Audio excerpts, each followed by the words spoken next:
Antonio Morales tenía 32 años y era mecánico. Ganaba justo lo suficiente para pagar el alquiler de un pequeño apartamento en las afueras de Barcelona. Cada mañana, antes de abrir su modesta taller, se detenía para llevarle el desayuno a una mujer sin hogar que dormía bajo el pórtico de una iglesia abandonada en el barrio de El Raval. Café con leche caliente, un croissant fresco y unas palabras amables. Llevaba haciéndolo 8 meses, sin pedir nada a cambio y sin siquiera saber su nombre. Ella nunca hablaba, solo asentía con una gratitud silenciosa y tomaba la comida con manos temblorosas. Antonio no sabía nada de ella, ni de dónde venía ni por qué estaba en la calle. Solo sabía una cosa: nadie merece ser invisible. Una mañana de noviembre, 3 oficiales de las Fuerzas Aéreas Españolas en uniforme de gala aparecieron en la puerta de su taller.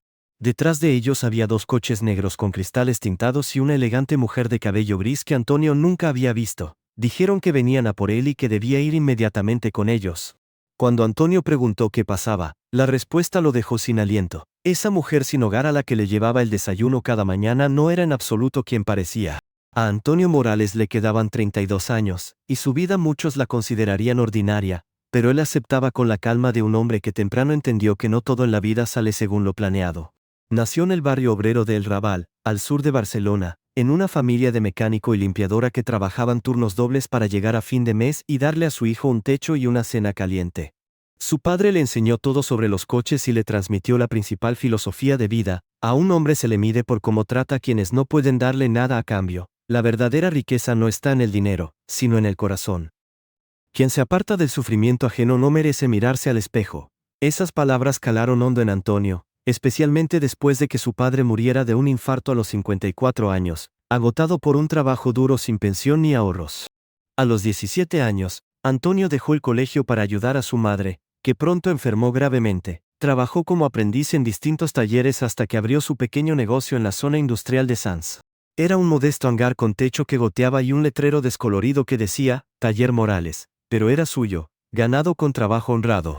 Su madre murió hace 3 años, dejando a Antonio solo. No se casó, no tuvo hijos. Las pocas relaciones sentimentales se rompían porque el trabajo y ayudar a los necesitados siempre estaban en primer lugar para él. Vivía en un pequeño apartamento cerca y dormía poco para llegar a todo. Precisamente en el camino de casa al taller la vio por primera vez. Una fría mañana de marzo, ella estaba acurrucada bajo el pórtico de una vieja iglesia abandonada que el ayuntamiento había olvidado hacía tiempo. Llevaba capas de ropa sucia y una manta fina que no la protegía de la humedad. El cabello le cubría el rostro, el cuerpo temblaba. Antonio se detuvo mucho rato. Algo en ella le tocó más fuerte que todos los sin techo que había visto antes. Quizás su vulnerabilidad o simplemente las palabras de su padre resonando en su cabeza. Decidió que no podía pasar de largo. Al día siguiente volvió con café con leche caliente y un croissant del bar de abajo. Un gesto simple, que casi no le costaba nada, pero que podía calentar a alguien que no tenía nada. Desde esa mañana, Antonio no faltó ni un día. Lluvia, frío, calor del verano barcelonés, daba igual. Se levantaba 20 minutos antes para llegar a la iglesia. Al principio ella era muy cautelosa. Tomaba la comida rápido, sin levantar la vista, como si temiera que se la quitaran. Ni una palabra, ni una mirada, solo un leve asentimiento. Pero Antonio no esperaba nada a cambio.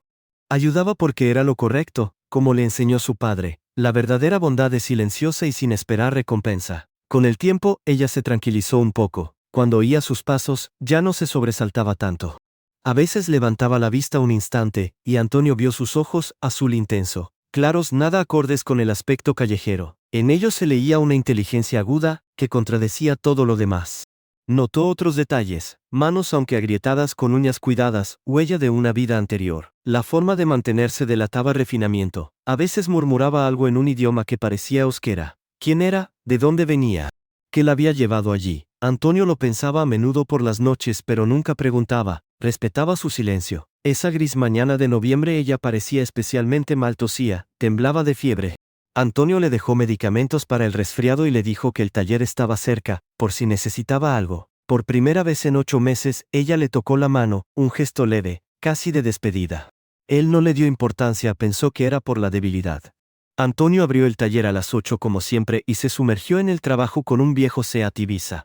No oyó llegar los coches ni vio las figuras uniformadas en la puerta. Solo una sombra le hizo levantar la cabeza.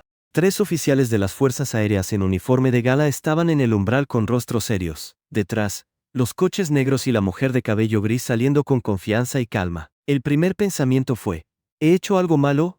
Pero no parecían policía venida a detenerlo. El coronel preguntó si era Antonio Morales, dueño del taller en Sanz. Antonio asintió, limpiándose las manos con un trapo. ¿Te gusta esta historia? Dale like y suscríbete al canal. Seguimos.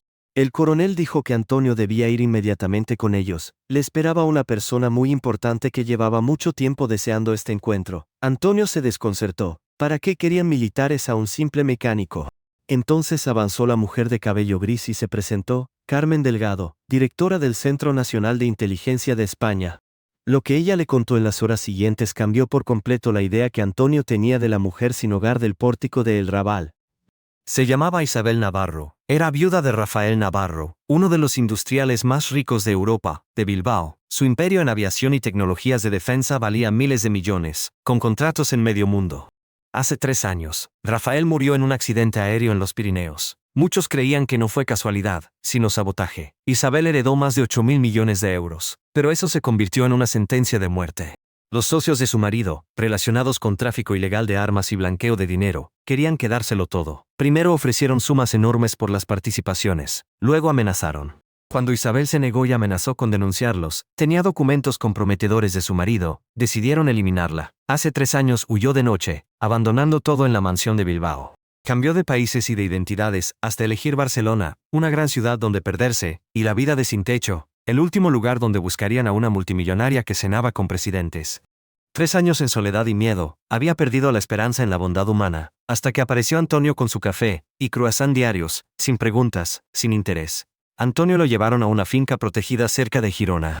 En una luminosa habitación con vistas a olivares le esperaba Isabel, limpia, con ropa cara, cabello arreglado. Era casi irreconocible, pero los ojos eran los mismos, azul intenso, llenos de inteligencia y ahora de gratitud. Habló con voz cultivada y leve acento vasco. Le contó todo: la huida, el miedo, los momentos en que quiso rendirse y morir de frío, y cómo Antonio lo cambió todo. Sus gestos simples se convirtieron en lo único por lo que se levantaba por las mañanas. Volvió a esperar el amanecer, con esperanza, sabiendo que vendría un hombre que la veía como persona, no como problema. Antonio escuchaba en silencio, incapaz de creer que sus pequeños actos hubieran impactado tanto en la vida de alguien. Siempre se consideró un mecánico común, haciendo lo que era correcto. Isabel dijo que quería agradecerle, podía darle todo lo que desease. Pero Antonio rechazó dinero y regalos. Ayudaba no por recompensa, sino porque así le enseñó su padre. 6 meses después, su vida cambió, pero no como proponía Isabel. No aceptó ni un euro, pero sí su sincera amistad, algo mucho más valioso. Al principio las reuniones fueron cautelosas, con guardia y investigaciones. Luego se volvieron naturales, como de viejos amigos. Isabel encontró en Antonio lo que no había en su antiguo mundo de multimillonarios: sinceridad absoluta y bondad sin cálculo. Antonio vio en ella a una mujer extraordinaria, inteligente, valiente, con humor, que conservaba la fe en el bien tras todo lo vivido. El taller en Sanz siguió igual, con techo que goteaba y letrero viejo, pero al lado creció un nuevo edificio de una fundación creada por Isabel. Refugio, comida caliente, ayuda médica y legal para los sin techo de Barcelona. Antonio se convirtió en presidente honorario, pero siguió reparando coches. Cada mañana seguía pasando por la vieja iglesia. Ya no estaba Isabel. Y él les llevaba café, croissant, palabras amables y una sonrisa, sin pedir nada a cambio. 1 año después, Antonio e Isabel se casaron en una ceremonia discreta en una pequeña capilla cerca de Girona. Sin prensa, sin multitud de invitados, solo ellos, amigos cercanos, y un gran amor. Esta historia enseña: los actos más pequeños y desinteresados pueden cambiar la vida de alguien para siempre. Antonio no sabía quién era ella. Ayudaba simplemente porque era lo correcto. Las apariencias engañan. Tras el aspecto de sin techo se escondía una multimillonaria con un destino trágico, y tras el mecánico pobre, un corazón más rico que cualquier fortuna. La verdadera riqueza no está en el dinero, sino en la bondad. Gracias por ver hasta el final.